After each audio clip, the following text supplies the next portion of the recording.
오늘부터는 하나님 은혜 주시는 기간 동안 히브리서를 중심으로 다음과 같은 주제로 말씀을 봅니다. 피니시 라인의 서는 꿈, 피니시 라인의 서는 꿈, 이런 주제로 말씀을 보고요. 오늘은 그 첫 번째 시간으로 믿음의 경주 코스에서 벗어나지 말라, 믿음의 경주 코스에서 벗어나지 말라라는 제목으로 기대하는 마음으로 하나님 말씀 보기를 원합니다.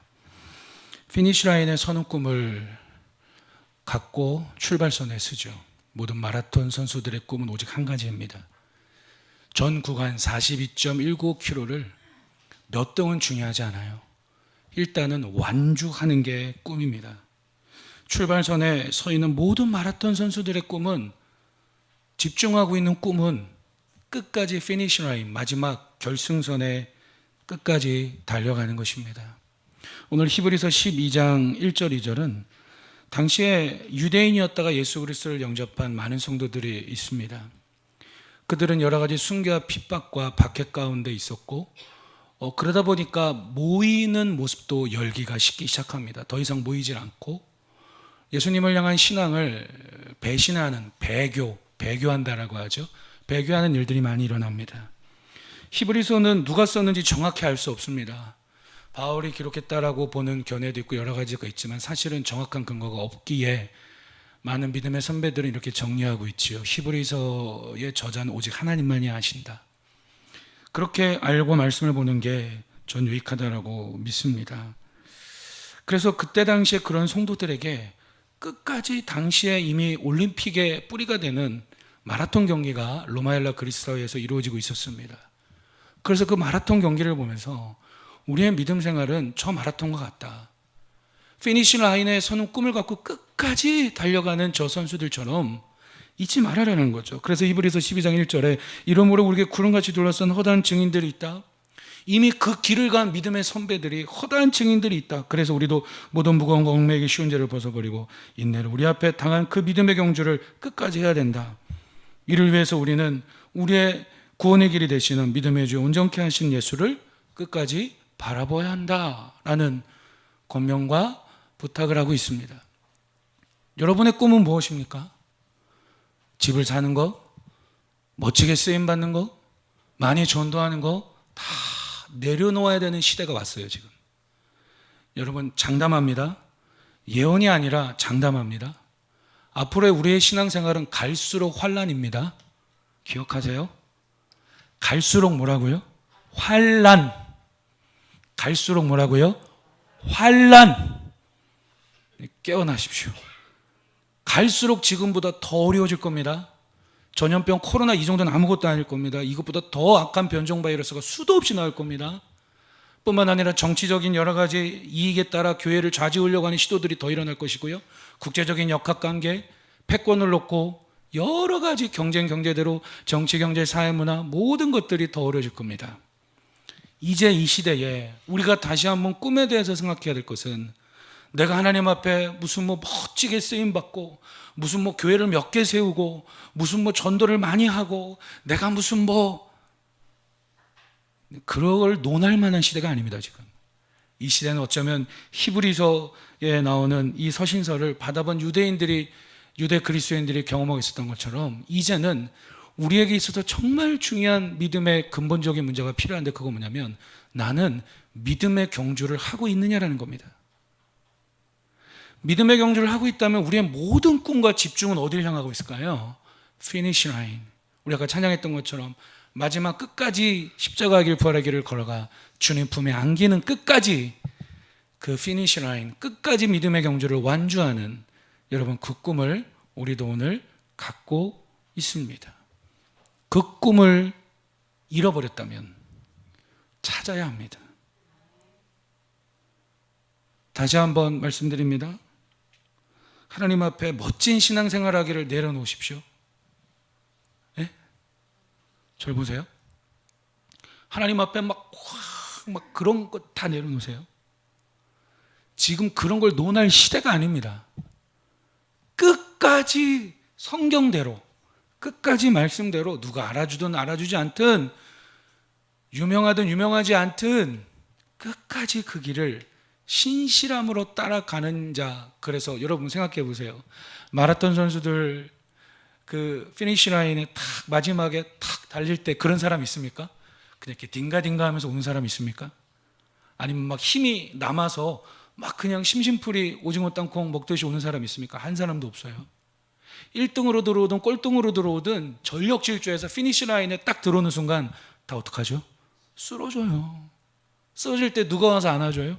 코치의 감독들이 와서 음료수랑 수건 들고 와서 막 잘했다고 안아줘요. 우리가 그렇게 끝까지 주님을 향해 나아갈 때에, 전력 질주할 때에 주님 품에 그렇게 주님께서 안아주십니다. 그래서 믿음의 주여 또 온전케 하시는 예수를 바라보자. 그래서 우리가 오늘 이 본문을 중심으로, 히브리서를 중심으로 바라볼 것은 먼저 생각해야 될 게 이 믿음의 경주 코스에서 벗어나지 말라라는 거예요. 히브리서는 좌우 권투로 따지면 어퍼컷, 라이트 훅, 왼쪽 어퍼컷, 양쪽으로 날리는 말씀입니다. 한편으로는 그 시대의 극심한 고난 중에 있는 그리스도인들을 향해 위로하는 말씀이 있고요. 한편으로는 그렇지만 경고의 말씀이 있어요. 과거에 세례받고 예수 믿는다고 다 천국 가는 걸로 착각하지 말라. 배교하고 예수 그리스도를 따르지 않는데 어떻게 천국 갈 수 있느냐. 즉 믿음의 경주 코스에서 벗어나는 자들이 수두룩하다. 누구도 자신할 수 없으니 오직 믿음의 주 온전케 하신 예수를 바라보면서 겸손히 은혜로 주만 바라보며 나아가야 됨을 이야기하고 있습니다. 우리 함께 고백합시다. 믿음의 경주 코스에서, 이 소리에 한 3배 목소리 크게 집중해서 우리 같이 한번 고백합시다. 믿음의 경주 코스에서 벗어나지 말라.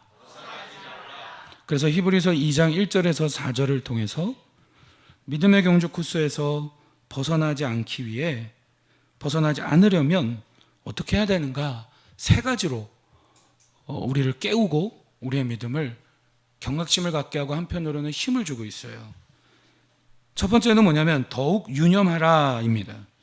히브리서 2장 1절을 보니까 그러므로 우리는 들은 것에 더욱 유념함으로 이렇게 그랬어요.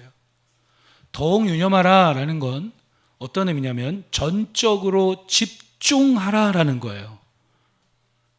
자, 다시 한번요.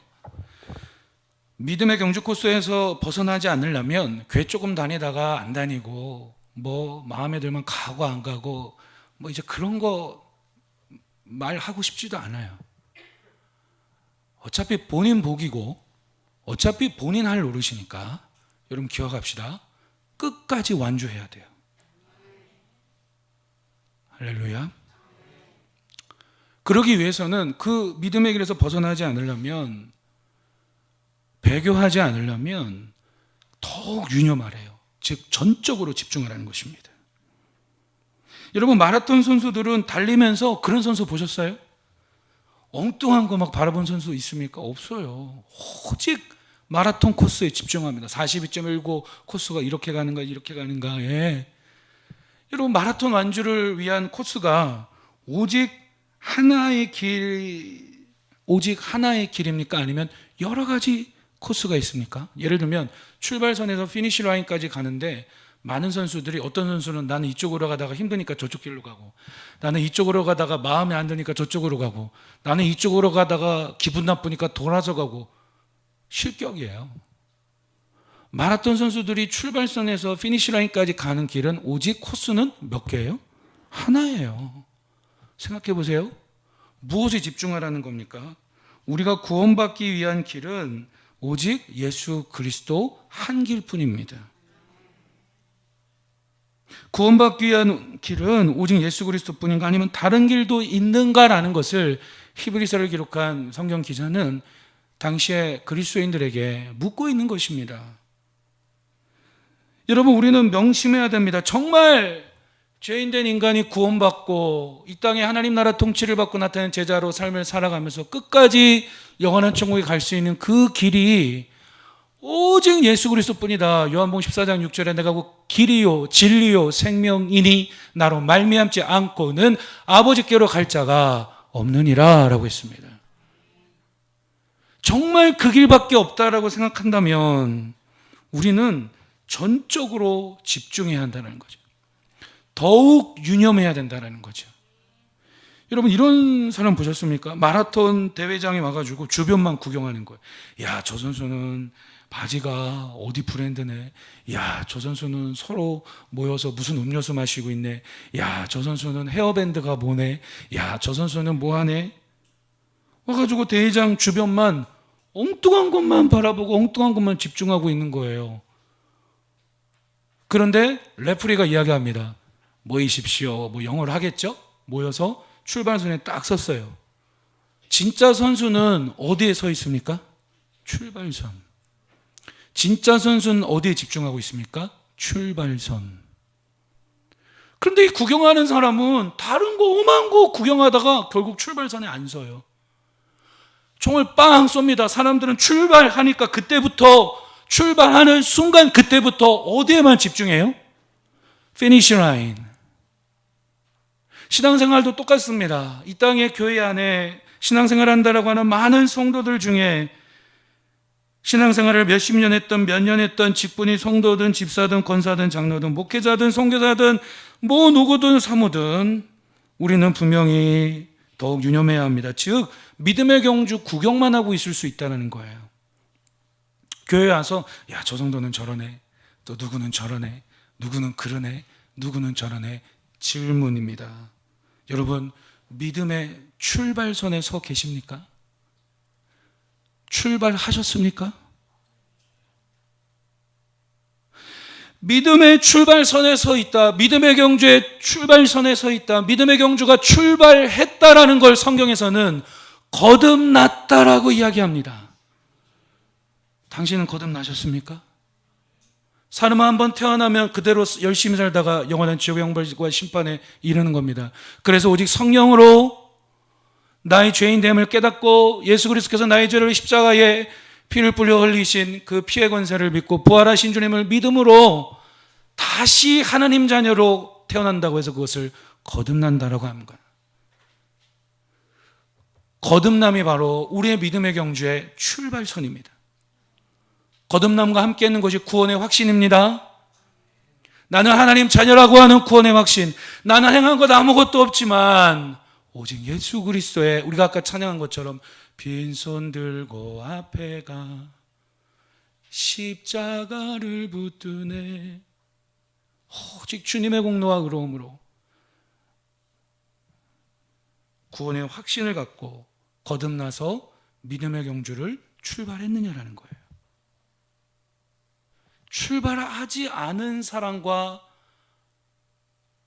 마라톤을 끝까지 완주한 사람과 대화가 안 돼요. 이해 못합니다. 아무리 얘기해줘도. 거듭나지 않은 사람과 믿음의 경주를 출발한 그리스도인과의 대화는 어느 선까지는 대화가 됩니다. 그러나 그 이상으로는 대화가 안 됩니다. 왜냐?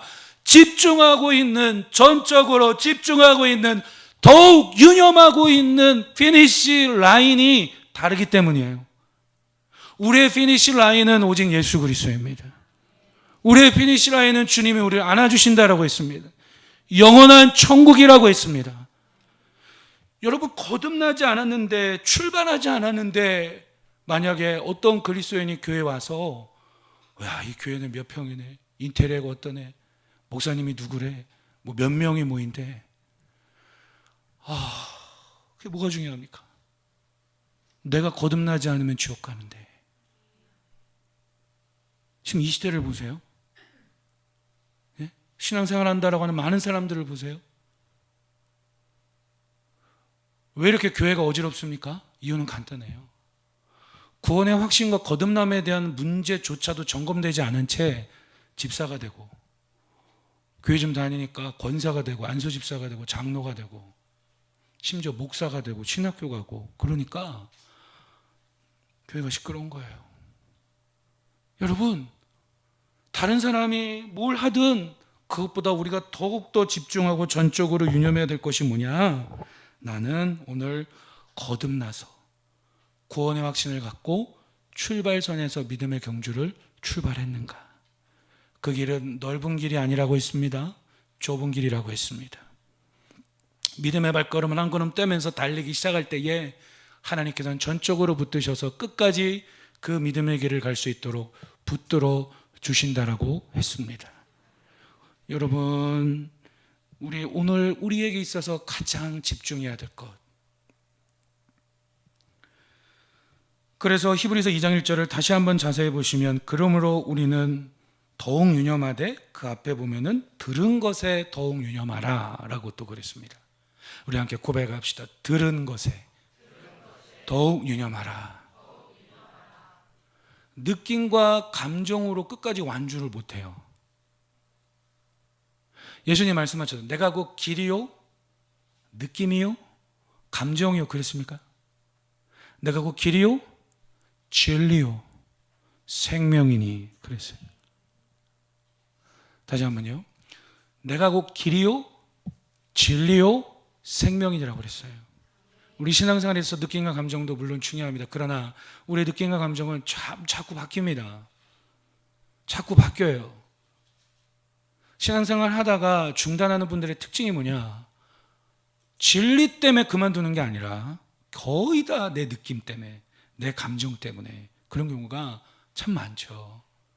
그래서 히브리서 기자는 이야기합니다. 우리는 들은 것에 더욱 유념해야 된다. 하나님 진리의 말씀을 들은 대로, 배운 대로, 양육받은 대로 더욱 유념해야 됩니다.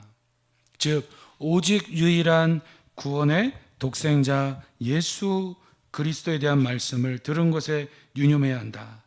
히브리서 1장 2장의 내용은 그래서 당시에 많은 그리스도인들, 율법주의에 아주 찌들어 있다가 예수님을 영접하고 신앙생활하고 있는 그리스도인들은 천사를 숭배했습니다. 뭘 숭배했다고요? 천사. 그러니까 오직 예수 그리스도만이 구원받는 유일한 길이 아니라 천사를 통해서 나를 지켜주는 수호 천사, 가브리엘 천사, 미카엘 천사, 다니엘서에 나오는 천사, 그런 천사들을 숭배했다라는 거죠. 그래서 히브리서 기자는 목노와 논란을 벌이며 설득을 하고 말씀 들은 것에 유념하라고 이야기합니다. 히브리서 1장을 보십시오.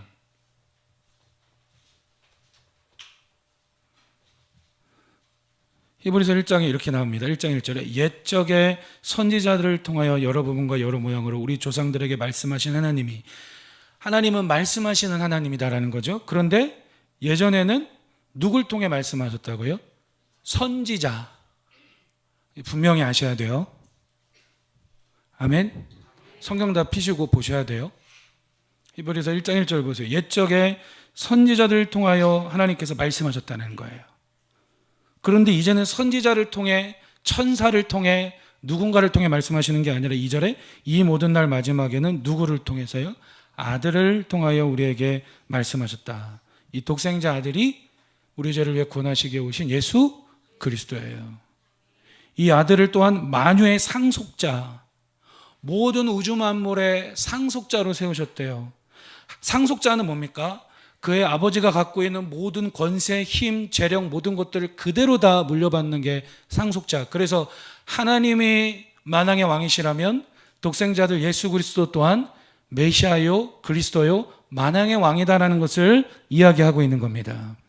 그래서 또 그로 말미암아 모든 세계를 창조 지으셨느니라. 3절에 예수 그리스도 하나님의 영광의 광채, 그 본체의 형상, 그의 능력의 말씀으로 만물을 붙드신다. 그리고 예수 그리스도께서는 죄를 정결하게 하는 일을 하시고 십자가를 지시고 부활하심으로 지금 하나님 보좌 우편에 계시어서 온 만물을 통치하고 다스리고 계신다라는 겁니다. 하나님의 영광이 예수님을 통해 나타납니다. 하나님의 어떤 분인지 하나님의 형상의 예수 그리스도를 통해 보여집니다. 그리고 예수님께서 능력의 말씀으로 지금도 모든 만물을 붙드시며 우리의 삶을 붙드십니다. 그리고 우리의 죄를 사해 주시고 씻기시고 정결하게 하시는 분이 오직 예수 그리스도이십니다. 자, 이걸 잘 이해하셔야 되는데, 예수님이 하나님의 독생자들 예수 그리스도다라고 하니까 그걸 오해해서 성경을 잘못 해석하는 경우가 너무 많아요. 독생자들 예수 그리스도다라는 이 표현은 우리처럼 아버지가 있고 아들이 있는 그런 개념이 아니에요. 이걸 이해 잘하셔야 돼요. 이걸 이해를 잘못하니까 이단 교주들이 성경을 이상하게 해석해가지고 예수는 첫째 아들이고 나는 둘째 아들이야. 이해되셨어요? 안 되셨으면 나중에 성경 나눔하세요.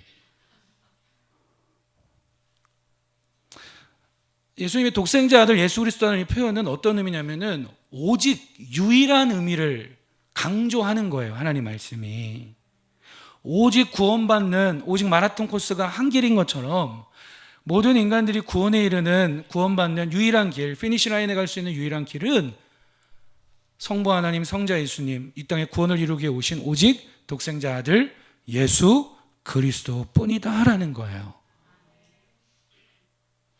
우리 이해되셨으면 아멘 합시다. 아멘. 그런데 당시의 성도들은 천사를 숭배합니다. 그래서 4절에서 그가 천사보다 훨씬 뛰어남은 그들보다 더욱 아름다운 이름을 기업으로 얻으심이니, 구약성경 시편 2편이라든지 시편에 나오는 말씀을 인용합니다. 5절에 하나님께서 어느 때 천사 중 누구에게 너는 내 아들이라 오늘 내가 너를 낳았다 하였으며, 시편 2편 보면은 너는 내 아들이라, 이 표현이 사실은 성부 하나님께서 성자 예수님에게 주시는, 누구에게도 주지 않는 유일한 구원의 길인 예수님께만 주는 호칭, 너는 내 뭐라고요? 아들이다. 나는 그에게 아버지가 되고 그는 내게 아들이 되리라. 7절에 그럼 천사들은 어떤 역할을 하느냐? 천사들에 관하여는 그는 그의 천사들을 바람으로 그의 사역자들을 불꽃으로 삼으시느니라. 천사들은 하나님의 명령을 수행하는 수종자다.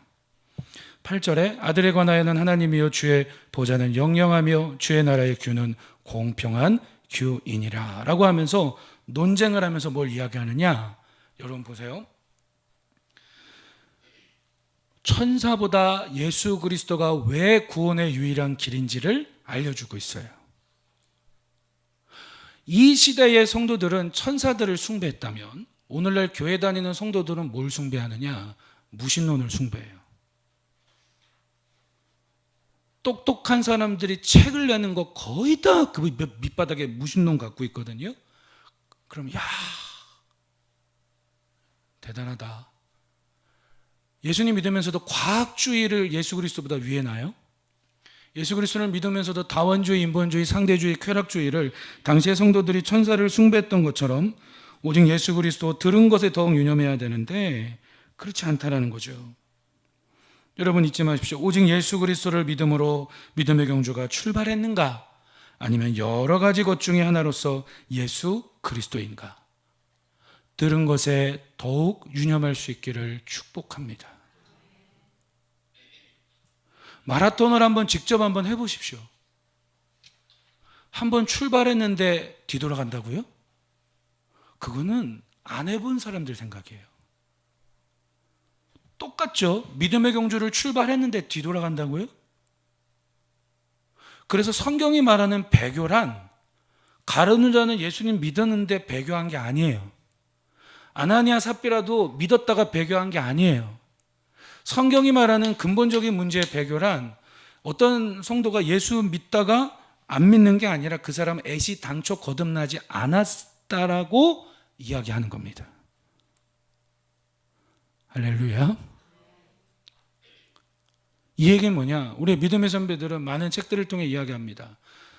당신이 설교하는 교회의 모든 성도들이 다 구원받았다라고 착각하지 말라. 설교하고 있는 당신조차도 구원받지 못하고 설교할 수 있다는 거예요. 이 얘기는 뭐냐면, 목사님, 그럼 누가 신앙생활 할 수 있습니까? 그 얘기가 아니라 오직 정말 예수 그리스도에 집중하고 유념하고 또 집중할 것을 성경은 우리에게 이야기하고 있습니다. 거듭남이 뭔지를 몰라요? 구원의 확신이 뭔지를 몰라요? 그런데 엄한 것에 집중을 하고 있다. 그럴 때 저는 뭐라고 하는 거예요? 그럴 때 뭐라고 하는 거예요? 당연히 뭐라고 해야죠. 그게 목회자의 사명인데. 여러분, 무신론이 뭡니까? 말 그대로 신은 없다. 오늘날 이런 부분에 유념을 많이 합니다. 과학주의는 뭡니까? 과학적으로 증명된 것만 진리다. 다원주의는 하나님에게 이르는 길은 여러 가지 길이다. 꼭 예수님만 믿어야 구원받냐? 부처 믿어도 하나님께 갈 수 있고, 이슬람교 믿어도 하나님께 갈 수 있고. 그게 다원주의. 인본주의는 뭡니까? 휴머니즘이라고 해요. 하나님 없이도, 신 없이도 인간들끼리 정의로운 사회, 소통 사회, 경청하는 사회, 힐링 공동체, 마을 공동체, 무슨 모 공동체, 그런 거 다 만들 수 있다. 인본주의. 그런데 거기서 누구도 신 얘기는 꺼내지 말라.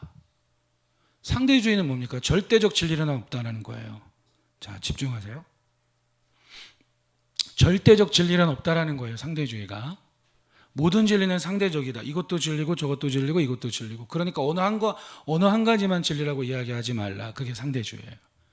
쾌락주의는 뭡니까? 말 그대로 즐기는 게 인생의 최고의 목적이에요. 여러분, 믿음의 경주를 출발하셨다면 오늘 히브리서 1장 2장에 나오는 천사 숭배를 했던 당시의 성도들처럼 오늘날 많은 이 시대를 살아가는 그리스도인으로서 우리가 집중하지 못하게 집중력을 흐리는 게 뭡니까? 무신론, 과학주의, 다원주의, 인본주의, 상대주의, 쾌락주의, 이런 거 말고도 너무나 많은 것들이 있습니다. 여러분, 마라톤을 뛰면 절대 뒤돌아 못 갑니다. 다리에 쥐가 나고 경련이 나서 털퍼덕 주저앉는 한이 있을지라도 주저앉으면 의료진이 와서 풀어주고 또 달리든지 아니면은 뭐 실려가든지 둘 중 하나지 뒤돌아가는 건 없어요. 여러분, 오직 예수 그리스도께 집중하십시오. 그리고 말로만이 아니라 그 주님이 어떤 분인지를 알려면 성경을 읽어야 됩니다. 오늘날 교회 다니는 많은 그리스도인들을 보면 느낌을 믿어요. 감정을 믿어요. 눈물을 믿어요. 칭찬을 믿어요. 저 그런 거 안 믿습니다. 안 믿어요. 왜냐? 아무리 목사님 그래도 나중 가면, 뭐 아무리 목사님 은혜 받았습니다 그래도 나중 가면, 뭐 목사님 안 믿어요. 뭘 믿어야 됩니까? 그게 나쁘다라는 게 아니라 뭘 믿어야 됩니까? 예수님이 어떤 분인지 알려면, 집중하려면 무신론주의자들이 쓴 아주 뛰어난 책을 읽어야 합니까? 물론 읽을 수도 있어야 합니다. 주님의 진리가 얼마나 뛰어난지 보려면. 과학주의자들, 다원주의자들이 이야기하는 것처럼 다원주의자들이 좋아하는 표현, 평화, 사랑, 인류,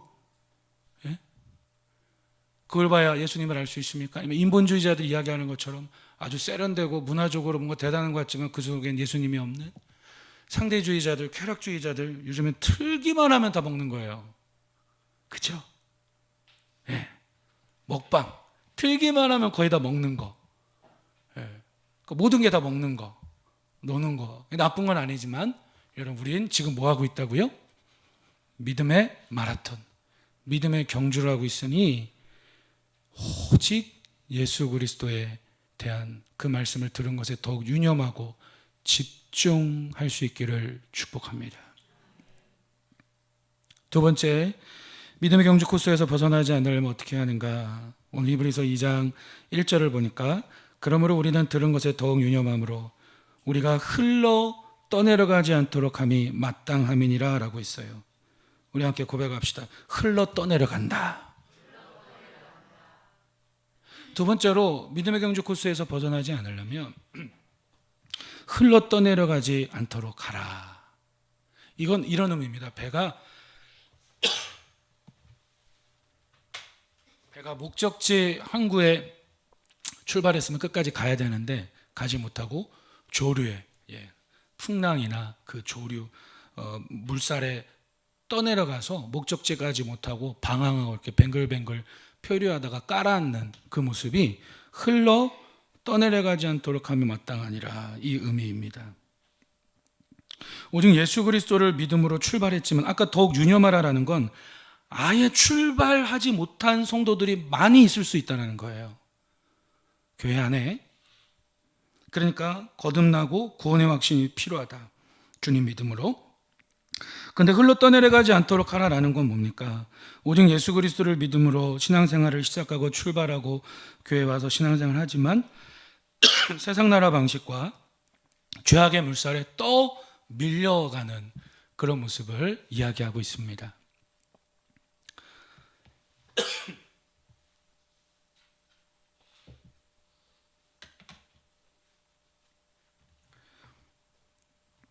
무엇에 충만하여 무엇에 휩쓸려 가고 있는가? 자, 여러분 이 내용을 한번 마음에 새겨 보십시오. 무엇에 충만하여 무엇에 휩쓸려 가고 있는가? 신앙생활은 결단도 있지만 한마디로 말하면 휩쓸려 가는 거예요. 에스겔 47장을 보면 생명수 강물, 성전에서 물이 나와요. 그 물은 예수 그리스도의 보혈과 성령의 강물을 의미합니다.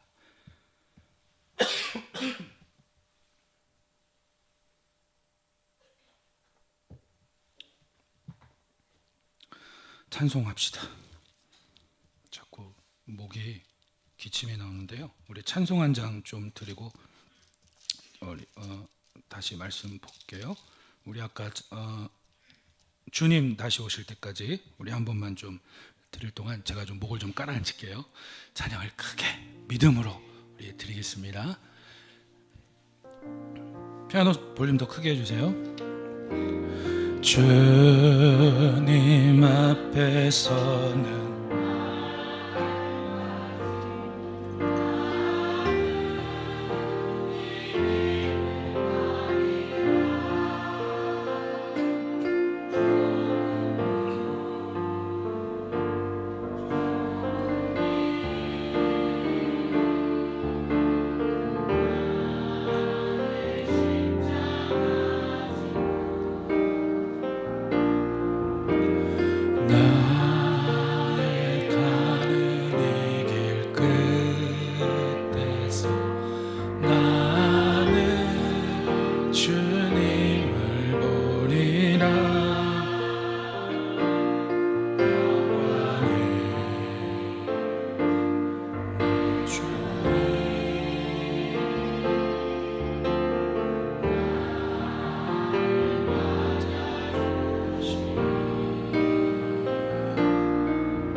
할렐루야.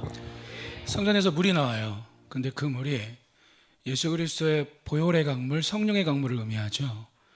교회가 회복되어지고 부흥하는 모습이 하나님 성전으로부터 그 물이 흘러나옵니다. 그래서 처음에 발목까지 차오르고, 그럼 나머지 위는 뭘로 충만하여 휩쓸려가고 있는 거죠? 육신의 강물로. 이해되셨어요? 그리스도의 보혈의 강물, 주님의 사랑으로 성령의 강물로 무릎까지 차 있다는 건 나머지는 여전히 육신의 강물에 휩쓸려가고 있는 거예요. 그랬더니 다시 어디까지 차오르냐면 무릎까지 차올라요. 그럼 나머지 무릎 위로는 여전히 육신의 강물에 충만하여 육신의 강물에 휩쓸려가고 있다는 거예요. 허리까지 차오릅니다. 그럼 아직도 허리 위로는 육신의 강물에 충만하여 육신의 강물로 휩쓸려가고 있는 거예요. 목적지까지 배가 가야 되는데 이렇게 막혀서 떠내려가는 것처럼 그러다가 에스겔 47장을 보면 창이랄 정도로 헤엄칠 정도로 충만한 강물을 이룹니다. 여러분, 흘러 떠내려가지 않도록 하라라는 건 우리가 신앙생활을 시작하고 10년 신앙생활하고 좀 올해 41년째 신앙생활 하는데 앞으로 할 날이 많아요. 근데 신앙생활 하는데 세상 나라 방식과 죄악의 물살에, 즉 육신의 강물에 휩쓸려서 자꾸 신앙생활이 진행이 안 되고 자꾸 뒤로 밀려나게 되는, 방황하게 되는 그 모습을 주의해야 된다라고 하면서 위로하면서 한편으로는 경고를 하고 있습니다. 육신의 강물이 무엇입니까? 우리 디모데후서 3장 1절 5절을 보시면 우리는 분명히 알 수 있습니다. 한번 찾아보실까요? 디모데후서 3장 1절에서 5절입니다.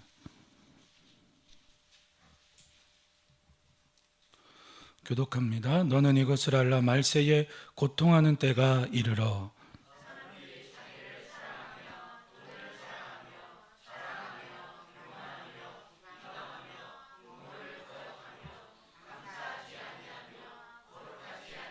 무정하며 원통함을 풀지 아니하며 모함하며 절제하지 못하며 싸나우며 선한 것을 좋아하지 아니하며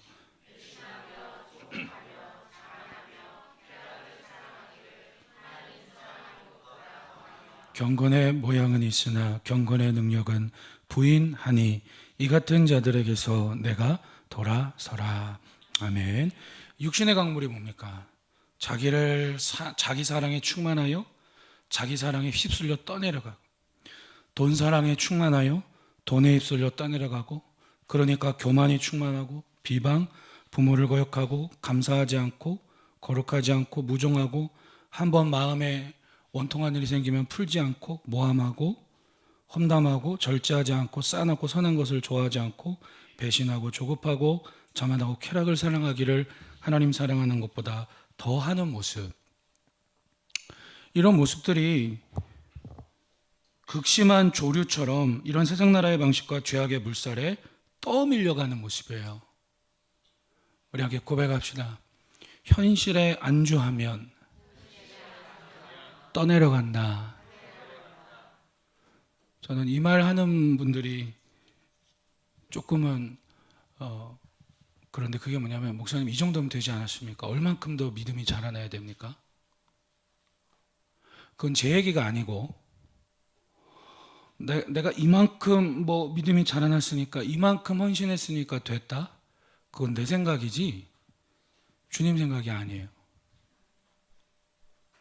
이게 뭐냐면, 우리가 현실에 안주할 때에도 세상의 죄악의 물살은 잠잠하지 않아요. 3년 전보다 지금이, 2년 전보다 앞으로 가면 갈수록 이 마지막 때에 세상 나라 방식과 죄악의 물살은 더욱더 거세지고 있습니다. 그러니까 그냥 이렇게 한 주간 살다가 보면 그냥 믿음이 이렇게 뚝뚝 떨어지는 게 뭐냐면, 흘러 떠내려가는 모습이 우리 안에 있기 때문이에요. 그래서 여러분, 생명수 강물에 충만하여 그리스도의 보혈, 예수 그리스도의 사랑, 은혜, 성령의 강물에 충만하여 오히려 거슬러 올라가는, 피니시 라인까지 거슬러 올라가는 저와 여러분들의 신앙생활이 되기를 주의 이름으로 축복합니다. 지식으로도 안 되고요, 아는 것 가지고도 안 되고요, 진짜 아는 건 뭐냐? 휩쓸려 가는 거예요. 성령에 충만하여 은혜에 충만하여 예수 그리스도에 더욱 유념하고 집중하자라고 했습니다. 이것을 흘러 떠내려가지 않도록 함이 마땅하니라 적용하면 뭡니까? 은혜 받는데 집중하기를 원합니다. 은혜에 충만해야 돼요. 은혜에 충만. 결국은 사람은 충만한 걸로 움직여요. 겉으로 아무리 이야기해도 내 속에 충만한 걸 따라 움직이게 돼 있다고요. 그죠? 그 사람 속에 돈 그런다. 그럼 결국 돈 따라가요. 그 사람 속에 자기 사랑이다. 결국은 자기 사랑 따라 충만하게 휩쓸려 떠내려가요. 여러분, 축복의 통로교회는 다른 것에 신경 쓰지 않아도 되는 교회입니다. 하나님께서 오직 은혜 받는 데만 집중하도록 몇 년 동안 그런 하나님의 은혜와 축복을 베풀어 주셨습니다. 여러분, 뭐만 하면 되느냐? 선을 넘지 마세요. 무슨 선이요? 마땅히 생각할 이상의 생각을 하지 마시고 오직 예수 그리스도에 더욱 유념하고, 또한 주님의 은혜의 충만함으로 은혜 받기에 집중하는 저 여러분들 되기를 주님의 이름으로 축복합니다. 그래도 돼요. 저희 교회는 모든 여건이 다 돼 있어요. 그러니까 그 유익을 내 걸로 만들어서 많이 충분히 누리는 자가 정말 복된 자인 줄로 믿습니다.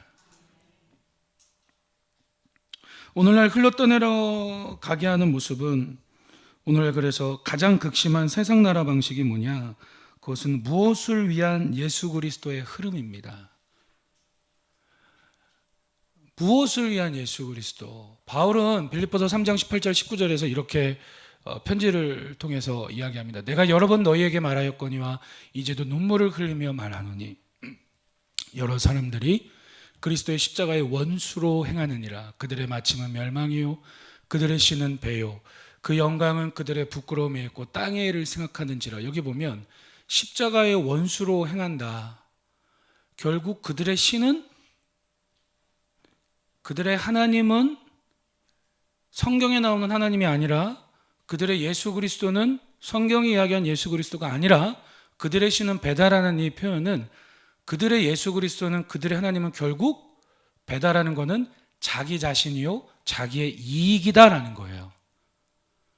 그래서 결국은 처음에는 십자가, 처음에는 헌신, 처음에는 순종, 처음에는 신앙생활 하다가 날 위한 예수 그리스도가 아닌 지점, 즉 나에게 이익이 안 되는 지점에 딱 가면 돌아섰더라라는 겁니다. 그래서 눈물을 흘리며 여러분들에게 호소합니다. 우리가 절대로 십자가의 원수로 행해서는 안 된다라는 것입니다. 오늘날 주님을 따르는 그리스도인들에게 있어서 흘러 떠내려가게 하는 가장 극심한 세상 나라 방식은 무엇을 위한 예수 그리스도, 즉 나의 이익을 위한 예수 그리스도. 여러분 잘 보세요. 우리 집을 위한 예수 그리스도, 내 사업을 위한 예수 그리스도, 내 질병을 위한 예수 그리스도, 내 우울증을 위한 예수 그리스도, 내 자녀를, 내 아들을, 딸을 위한 예수 그리스도, 좋은 대학을 위한 예수 그리스도. 여기 해당 안 되는 사람이 있습니까? 저도 처음에 교회 다닐 때 저는 제 오른손을 위한 예수 그리스도를 믿었어요. 처음엔 누구든지 신앙생활 출발할 때에 무엇을 위한 예수 그리스도로 주님의 은혜와 무엇인가를 바라면서 거듭나게 되고 믿음의 경주가 출발하게 되는 것이죠. 극심한 가난으로 어려움을 당하는 사람은 예수 그리스도가 통해 물질을 보게 된다. 질병에 시달리는 자는 예수 그리스도가 치료자가 된다. 마음의 질병이 있는 자는 예수 그리스도가 평강의 왕이 되신다. 뭐 이렇게 무엇을 위한 예수 그리스도로 거듭나고 구원의 확신을 갖고 처음에 누구든지 믿음의 경주 출발선에서 출발하게 됩니다. 아멘? 그렇잖아요. 처음부터 뭐 그런 사람이 어디 있어요. 그런데 중요한 건 뭐죠? 이제 출발을 하고 보니까 어떤 고백이 나오느냐? 장난이 아니다라는 거예요. 신앙생활이 장난이 아니구나. 단순히 그냥 날 위해서 그냥 이렇게 모좀 얻고 그런 정도가 아니라 정말 처음에는 무엇을 위한 예수 그리스도였지만 신앙생활을 하다 보니까 깊은 고민에 빠집니다. 그 고민은 뭡니까?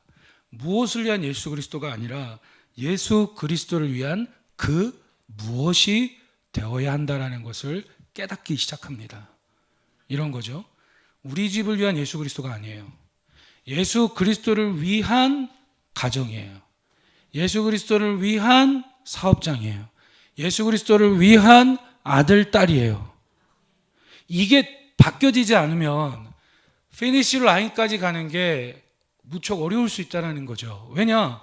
그들의 신은 배요. 나에게 조금이라도 손해가 되면 털고 그만이니까. 그죠? 여러분, 교회를 위한 예수 그리스도입니까? 예수 그리스도를 위한 교회입니까? 예수 그리스도를 위한 교회라는 거예요.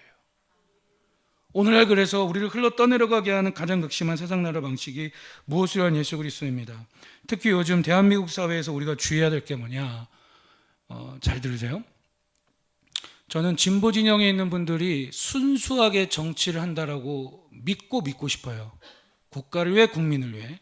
그런데 그 중에는 극진보 진영에 속한 분들이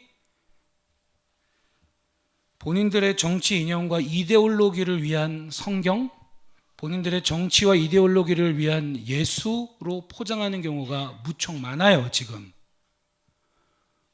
반대로 보수 진영도 저는 대다수 보수 진영에 있는 분들이 순수하게 국가와 국민들을 사랑하는 마음으로 정치한다라고 믿고 싶어요. 그러나 그 중에도 극보수에 있는 분들은 그들의 가치와 정치 이데올로기를 위한 예수, 무엇을 위한 교회, 무엇을 위한 성경으로 흘러 떠내려가게 하는 모습들이 너무 많아요.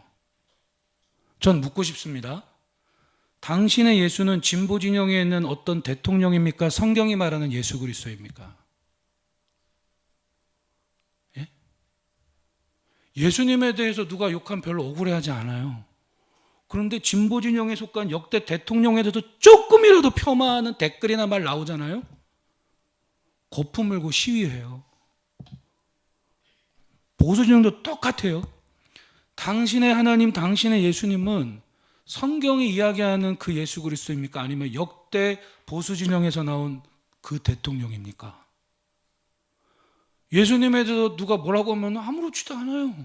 그런데 보수 진영에는 역대 대통령에 대해서 누가 조금이라도 폄하하거나 댓글 달면요, 나가서 시위한다니까요. 밥도 안 먹고. 주님도 알게 달라고 금식한 적은 있나 모르겠어요. 잘 들으세요. 이런 역사의 흐름은 옛날에도 있었고요, 지금도 있고요, 앞으로도 있을 거예요. 여러분, 흘러 떠내려가지 않기를 주님의 이름으로 축복합니다. 네. 어떤 사상을 위한 예수 그리스도? 죄송합니다. 동성연애자들을 위한 예수 그리스도? 죄송합니다. 아니면 무슨 여성 인권을 위한 예수 그리스도? 무슨 노예 해방을 위한 예수 그리스도? 다 맞아요. 다 성경에 나와요. 그런데 그것만 바라보고 가다가는 예수님은 사라지고 그것만 남게 된다는 거예요. 그런 모습으로는 피니시 라인까지 갈 수 없다는 거예요. 왜냐? 우리 마지막 날에 육체적 죽음을 맞이하면 피니시 라인, 하나님의 심판대 앞에 다 설 텐데, 그때 어떤 정치 이데올로기 가지고 하나님 앞에 설 수 있겠습니까? 아니면 어떤 역대 대통령 들고 하나님 앞에 설 수 있겠습니까? 아무것도 들고 설 수 없어요. 오직 예수 그리스도뿐입니다. 여기서 아멘 소리가 엄청 크게 나오셔야 돼요. 할렐루야. 도대체 여러분의 예수는 누구예요? 목회자들도 지금 반으로 나눠져가지고, 저 몇 년 전에 스카우트 제의 받았었어요. 무슨 개혁, 무슨 단체 총무로 와달라고. 이제야 얘기하지만. 근데 알고 보니까 거기 극진보더라고요. 그때부터 연락 딱 끊었어요. 그쪽에 있는 목사님들이랑. 어차피 저에겐 대형교 아니니까, 제가 설교한 영상 조회수도 많이 없으니까 이런 얘기도 괜찮아요. 저보고 제가 젊고 패기 있고 교회도 어느 정도 규모가 되니까 목회자 재교육을 위한 단체를 만들겠대. 교회 개혁을 위해서. 말은 교회 개혁인데 이렇게 보니까 그 밑바탕에 극진보예요. 목사님들 안 만나요. 또 얼마 전에는 극보수, 이 정도만 편하게 해서 극보수 진영에는 목사님들이랑 교제를 했었는데 저를 또 그쪽으로 끌어가려고. 그래서 제가 그랬어요. 저는 주사파입니다. 그랬어요. 또 이 부분만 듣고 신고하지 마세요. 또 저 이상하게 쳐다봐요. 주님만 사랑하는 파가 됩시다. 목사님 그랬어요. 지금 이 사회를 보세요. 성경을 더 많이 보는 게 아니라 진보 진영에 속한 역대 대통령의 한 말을 더 많이 들어요. 다 그런 건 아니겠지만 여러 흘러 떠내려가는 모습을 보면 진보 진영에 속한 아무튼 인기 많은 누군가의 말을 더 많이 들어. 성경을 안 읽으면서. 반대로 보수 진영에 속한 누군가 하는 말을 더 많이 들어요. 성경을 안 읽으면서. 그거에 지금 다 흘러 떠내려가는 모습들이 교회들마다 너무 많아요. 특히 선거할 때마다. 아유, 그죠? 도대체 정말 나의 예수는 누구냐라는 거예요. 그러니까 그런 세상 나라 방식들이 교회 안으로 다 들어와가지고 성경은 경청을 이야기하지 않아요. 경청 이전에 하나님의 말씀을 청종하는 게 먼저예요. 성경은 소통을 먼저 이야기하지 않아요. 성경은 성도의 교제를 먼저 이야기해요. 성경은 정의를 먼저 이야기하지 않아요. 성경은 예수 그리스도 앞에서 보혈의 피의 권세로 의롭게 되는 그 의로움을 먼저 이야기하고 있어요.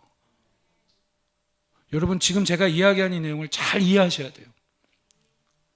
성경은 재정 공정성, 투명성을 먼저 이야기하지 않아요.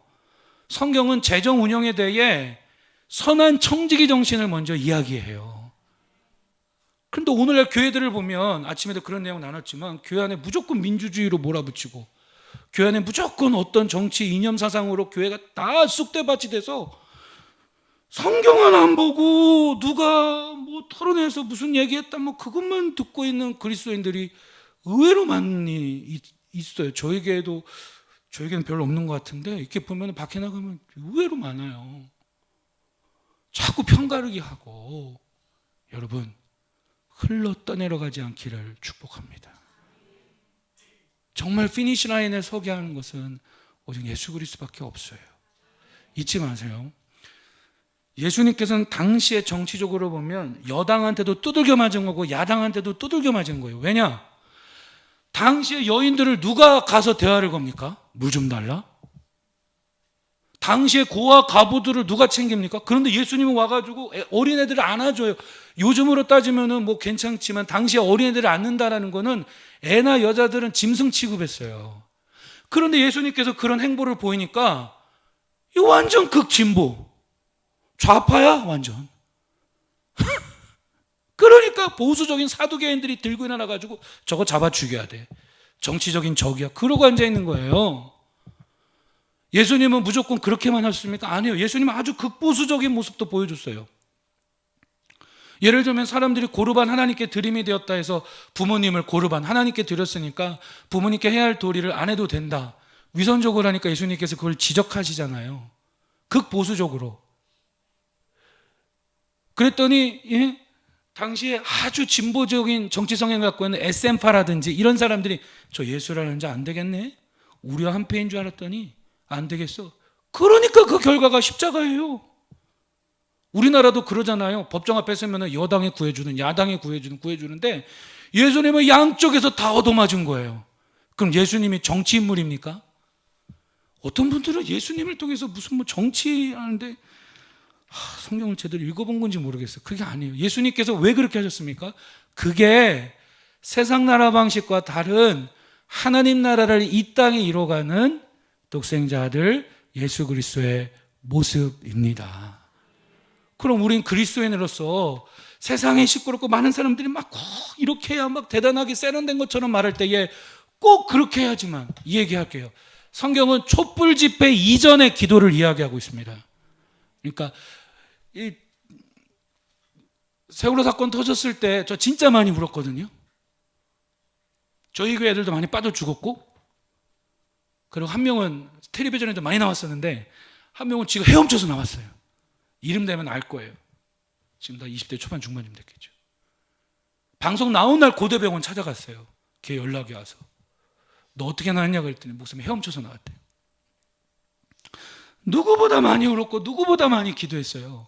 근데 그땐 청소년 사역만 했으니까 애들이 교회를 안 와요. 청소년부 예배를. 그래서 왜 안 오냐고 했더니 목사님 저 여기 추모제 와 있어요. 추모제에서 뭐 하는데 기도해요 그러더라고요. 그래서 제가 아무리 얘기해도 설득이 안 되더라고요. 추모제 이전에 촛불 집회하는 게 잘못된 게 아니라 추모제 이전의 성경은 거듭난 하나님 자녀가 하나님 아버지와의 관계성 안에 드리는 기도를 먼저 이야기하고 있다는 사실입니다. 그때 당시의 분위기는 추모제 가는 목사는 대단한 의식이 있는 목회자 모임 가면요, 여기 뭐 여러 가지 뺏지도 않은 목회자는 대단한 의식이 있는 목회자처럼 있었고, 아무것도 없는 목회자는 대단히 사회적 인식이 없는 몰상식한 목회자로 치부해버리는 모습들이 많았습니다. 여러분, 오늘 말씀을 통해서 흘러 떠내려가지 않도록 하라. 무엇을 위한 예수 그리스도? 북한에 있는 김일성의 어머니는 아주 유명한 권사님이었습니다. 교회에서 컸습니다. 김일성은. 역사를 보면 오갈 데 없었는데 어떤 목사님을 만나서, 시간이 없으니까 어떤 목사님을 만나서 교회에서 키워줬어요. 이해가 되세요? 교회에서 살았다니까요. 교회에서 살았으니까 맨날 예배드리고 기도하고 했겠죠. 그러는데 어떻게 북한이란 나라가 생깁니까? 예수 그리스도를 위한 무엇이 되어져야 되는데 어떤 사상과 이념을 위한 예수 그리스도가 되면요, 그런 눈으로 성경을 보면 다 그렇게 적용되게 돼 있어요. 신기한 거예요. 한 가지를 더 봐야 되는데 우리 세 번째 단락 내용은 우리 다음 주에 이어서 좀 말씀을 봐야 될 것 같습니다.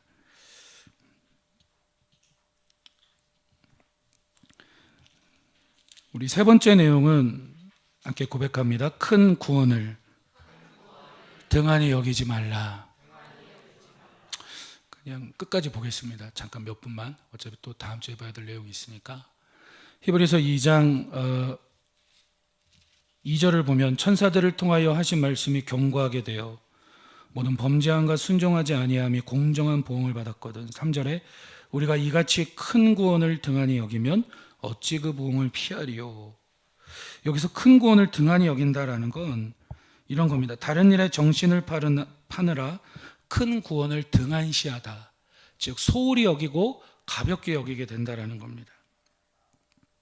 마라톤 선수가 달려가다가 다른 일에 지나치게 신경을 씁니다. 누가 물 준다고 해서 물에 신경 쓰고, 누가 뭐 이 말 한다고 해서 그 말에 신경 쓰고, 무슨 걱정에 신경 쓰고, 그런 것처럼 우리가 믿음의 경주를 하다가 지나치게 다른 일에 정신을 팔리고 신경 쓰기 시작하면 큰 구원을 이루어가는 피니시 라인에 서는 이 믿음의 경주를 소홀히 여기고 가볍게 여길 수 있다라는 겁니다.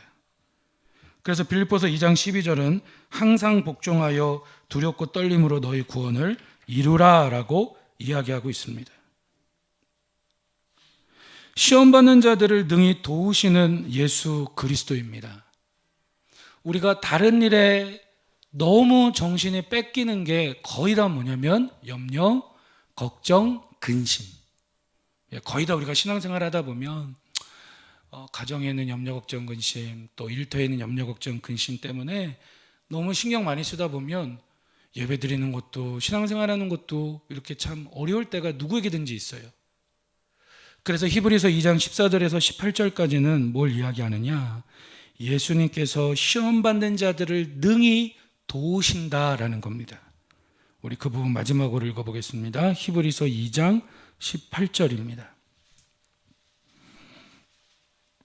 함께 읽어보겠습니다. 시작.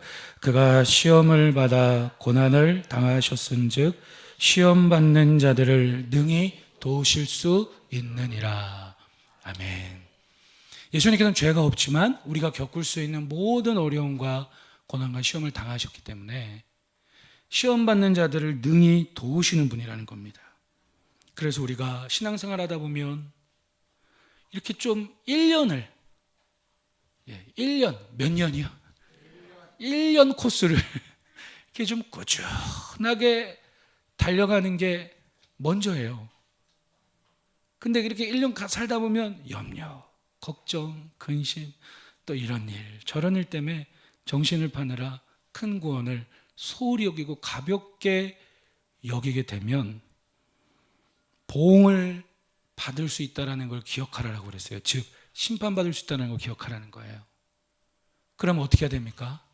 시험받는 자들을 능히 도우시는 주님 앞에 도움을 구하며 은혜를 구하며 기도하며 반드시 나아가야 되는 줄로 믿습니다. 말씀을 마칩니다. 조금 부족한 내용은 다음 주에 자세히 보겠습니다. 한 해 마라톤 참가자를 조사해 봤더니 평균 3만 명이 참가한대요. 마라톤 대회에. 올해는 코로나 때문에 조금 대회를 안 하지만 평균 3만 명 정도가 참여하는데 그중에 1,000명 정도만 풀코스를 완주한다고 합니다. 그만큼 완주하는 게 쉽지 않다는 거죠. 피니시 라인에 서는 꿈을 갖고 여러분 믿음의 경주 코스에서 벗어나지 않기를 축복합니다.